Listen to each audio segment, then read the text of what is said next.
père Gaucher, il me semble que votre feu s'emballe un peu. Dieu du ciel!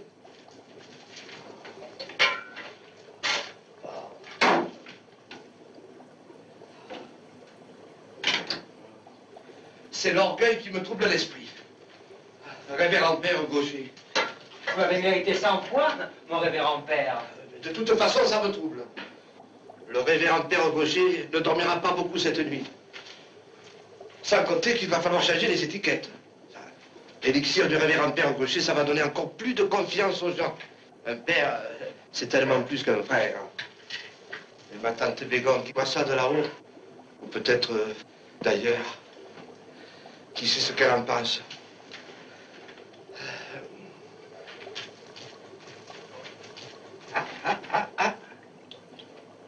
Ah, la perle.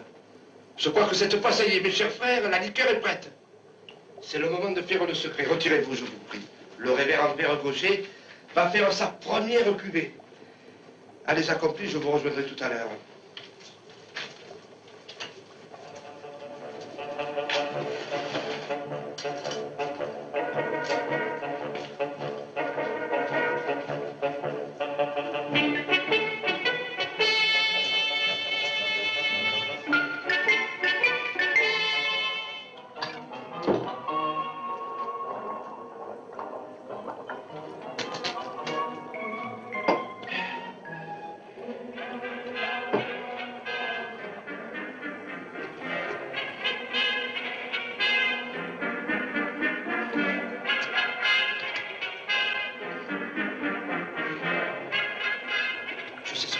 De verveine.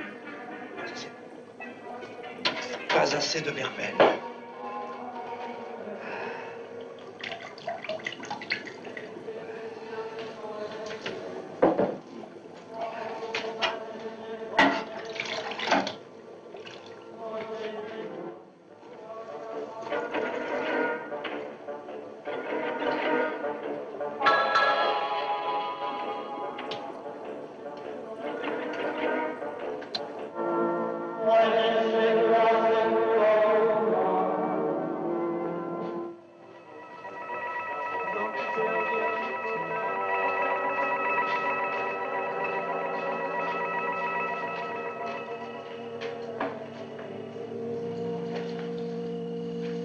Révérend père Gaucher, père blanc de Saint-Michel de Frigolet.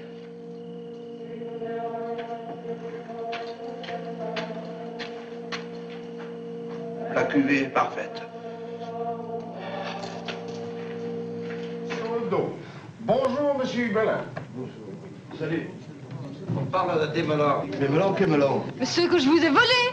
Quelle audace! Approchez-vous. Approchez-vous de la barre. On nous dit que l'accusé vous a volé plus de 50 melons. Est-ce vrai? Je sais pas. Il ne sait pas. Le principal intéressé dit qu'il ne sait pas. Abandonnons immédiatement cette histoire de cucurbitacées à demi sauvages, qui d'ailleurs n'ont jamais mûri. Et passons à autre chose. Vous pouvez vous retirer, Hugolin. Permettez. Alors, ces témoins sont de faux témoins, et l'accusé est à vous pour présenter. Mais dis, Hugolin, tu deviens fou? 20 fois, tu nous as dit, si je la tenais, cette garce. Eh bien, elle est là, qu'est-ce que tu attends? Dans l'intérêt de tout le monde, et surtout dans l'intérêt des faux témoins, arrêtons là cette histoire de melon.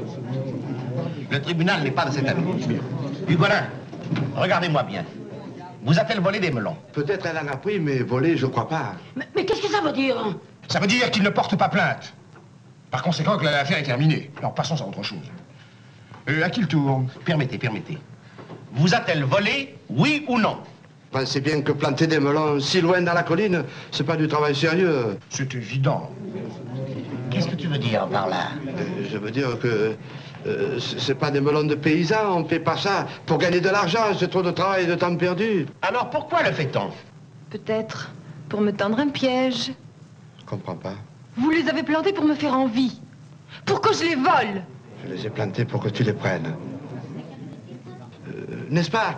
J'ai très bien connu son père. Alors, quand j'ai vu que par la fatalité, elle et sa mère, elles habitaient dans une grotte et qu'elles n'avaient pas bien de quoi, pendant que moi, par la fatalité, j'étais bien installé dans cette ferme, alors moi, j'ai eu l'idée de faire ces melons et je me suis dit, ben, si elles en prennent, ben, tant mieux. Qu'il est brave.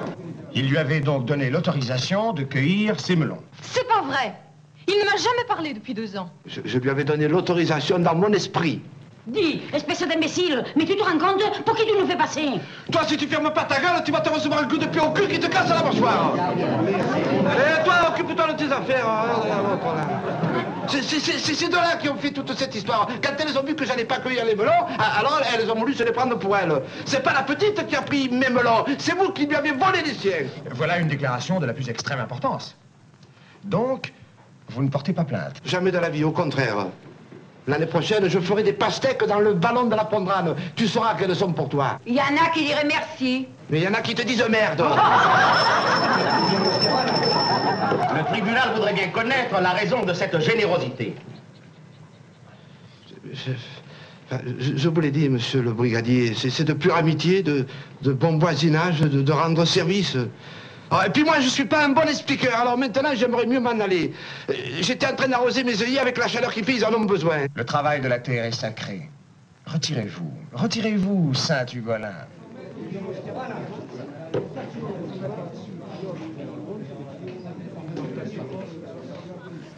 Vous avez remarqué, monsieur Garrigue, chaque fois qu'on est entre amis, il y a toujours quelqu'un qui vient pour vous emmener, c'est Saturnin. Oh, quelle bonne surprise. Oh, ça me fait plaisir de te voir. Bonjour, Saturnin. Et ciao. Assieds-toi. Mets-toi à l'aise. Non, je ne voudrais pas vous déranger. Mais vous ne nous dérangez pas. Vous prendrez bien un verre. Non, merci, le foie. Non, tu as tort, il n'y a rien de tel pour te remonter. Justement, je te croyais malade. Lui? Mais il se porte comme un chat. Comme ça fait 6 mois que je ne l'ai pas vu, Dis-moi, comment tu... Dimanche dernier, j'étais à la répétition de l'Orphéon de la poule joyeuse. Et oui, il y va tous les 15 jours. Ah, C'est le pastis qui te fait perdre la mémoire. le pastis, j'en bois jamais. Écoute, Saturnin, tu n'as pas à te gêner devant elle et devant les amis. Il y a 1 mois et demi, je t'ai ramené chez toi, même que j'ai manqué le dernier tram. Je suis rentré à la maison, il était 3 heures du matin. Tu es sûr que tu ne confonds pas? Peut-être que vous vous souvenez pas. Il paraît que vous vous rendiez compte de rien. Mais ça alors? Allez, Antoinette, parlons d'autre chose. Tu vois pas que tu le gênes, là? Dis alors, comment tu le trouves, le cabanon, hein? Je ne croyais pas si grand, hein? Ah, bien sûr, c'est pas comme chez vous. On aurait dit que c'était un palace. Mais... Oui, j'ai dit à Antoinette que tu avais la véranda, la salle de bain et le pick-up. Ah, oui, le pick-up. À propos, dites, les 20 000 francs qu'on aurait vous apprêtés pour finir de les payer. Ça presse pas, vous avez tout le temps. Les 20 000 francs? Ah, attends, non. Je te les ai empruntés quand, ces 20 000 francs? Allez, Antoinette, changeons de conversation. Dis-toi pas, il va croire qu'on lui réclame, regarde. Vous auriez pu amener votre femme. Ma femme? Mais je suis pas marié. Ah oui, Antoinette, j'ai oublié de te dire, Saturnin, il vit avec sa femme, mais il n'est pas marié. Remarquez que ça va pas tarder, d'ailleurs. Pas vrai, Saturnin? Non, ça va pas tarder. Du moment que tu le dis. Elle va être coquette, hein? Ah, je parie qu'elle se parfume au Chypre. Au Chypre? Oh, c'est bien possible. Pourquoi? C'est Honoré qui me l'a dit. Le jour qu'il revenait de chez vous, il empoisonnait le Chypre. Oui, ramène-toi, Chypre. Ah, c'est que le Chypre, c'est un parfum tenace. Ah, je comprends que c'est tenace. Pas vrai, Saturnin? Ça, on peut le dire. Le Chypre, c'est tenace. Mais qu'est-ce que tu as, Honoré? Depuis que je suis arrivé, tu me fais comme ça, là. On dirait que tu as pris un tic. Je te croyais pas si jaubastre. J'ai simplement une poussière dans l'œil. Voilà tout. Et comme tu as toujours l'air de tomber dans la lune, si je te rappelle pas ce que nous avons fait ensemble, Toinette, elle va croire que c'est pas vrai. Moi? J'ai rien dit. Ah, ça, nous sommes témoins. Toinette n'a rien dit, hein? D'accord. Elle a rien dit, mais elle en pense pas moins. Je me pense ce que je veux.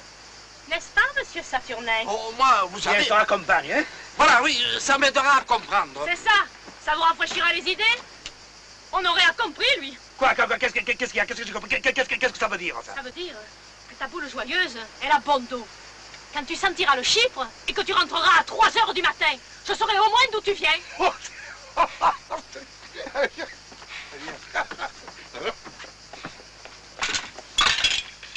Oh non, Antoinette, tout ça c'est de l'enfantillage, ça tire pas de conséquences. Vous trouvez? Une garce qui se parfume au chypre? Faux, je préfère pas y penser. Je vais... Qu'est-ce que vous allez faire? Je vais faire ma vaisselle. Excuse-moi, Honoré, je voulais te faire une surprise. Bah, sois tranquille, tu l'as faite, hein? Vraiment, la prochaine fois que tu vas venir me voir, avertis-moi la veille, hein? Parce que j'ai l'impression que je suis pas prêt de sortir de sitôt sans ma femme, hein? Ah, ben tant mieux.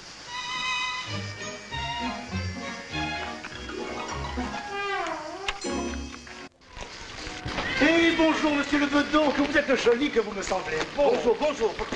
Viens, on va boire un verre. Non, je n'ai pas le temps. Oh, depuis 15 jours que le vieux curé Ponos s'est enterré, mais tu vis comme un rentier. Et les préparatifs pour recevoir le nouveau, c'est peut-être toi qui les fais? Il arrive quand? Qu'est-ce que ça peut te faire, mécréant? Ah, c'est que c'est important, le nouveau curé de Clochemerle. Ah, il sera difficile à remplacer, le bon curé Ponos. C'était un saint homme. Quand on trinquait avec lui, on se sentait bon chrétien. Pas vrai, sacristain? Il m'offrait à boire pour que je sonne mieux les cloches et ça réussissait. Ah, ça c'est vrai, Coiffnal. Tu es le plus fameux sonneur du département. Un véritable artiste.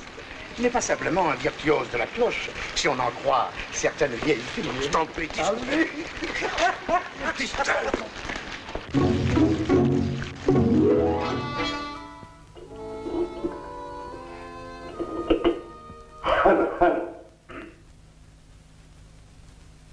Mes frères, mes chers frères, mes très chers frères, ça ira. Oh, eh ben, tu ne manques pas de culot, veux-tu descendre? Si le curé te voyait. Mais t'en fais pas, il le sait. C'est lui qui m'a demandé de régler l'amplificateur. Toi, tu es trop bête pour y comprendre quelque chose. Et moi, j'adore bricoler.